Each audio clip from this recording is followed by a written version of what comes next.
வணக்கம். Rate news செய்திகள். விடுதலை சிறுத்தைகள் கட்சியின் விருத்தாசலம் சட்டமன்ற தொகுதி மாவட்ட செயலாளராக நியமிக்கப்பட்டுள்ள வீர திராவிடமணி அண்ணல் அம்பேத்கர் சிலைக்கு மாலை அணிவித்து மரியாதை செலுத்தினார்.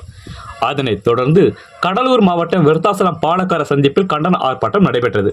முன்னதாக விருத்தாசலம் வருகை புரிந்த விடுதலை சிறுத்தைகள் கட்சியின் மாநில பொதுச் செயலாளரும் எழுத்தாளருமான நாடாளுமன்ற உறுப்பினர் ரவிக்குமார் கட்சி நிர்வாகிகளுடன் அண்ணல் அம்பேத்கர் சிலைக்கு மாலை அணிவித்து வீர வணக்கமிட்டு மரியாதை செலுத்தினார். அதன் பிறகு மாவட்ட செயலாளர் வீர திராவிடமணி தலைமையில் நடைபெற்ற கண்டன ஆர்ப்பாட்டத்தில் தொடர்ச்சியாக கிறிஸ்துவர்கள், இஸ்லாமியர்கள் தாக்கப்பட்டு சிறுபான்மையினர் வஞ்சிக்கப்படுவதாக கூறி மத்திய அரசை கண்டித்து கண்டன முழக்கங்கள் எழுப்பினர். அதன் பிறகு MP ரவிக்குமார் அவர்கள் சிறப்புரையாற்றினர். இந்த கண்டன ஆர்ப்பாட்டத்தில் மாநில, மாவட்ட, நகர ஒன்றிய கிளை பொறுப்பாளர்கள் திரளாக பங்கேற்றனர். ரேடியோஸ் தமிழ் செய்திக்காக விருத்தாசலம் தாலுகா செய்தியாளர் வேலன். செய்திகளை உடனுக்குடன் தெரிந்து கொள்ள ரேடியோஸ் தமிழ் சேனலை சப்ஸ்கிரைப் செய்யவும்.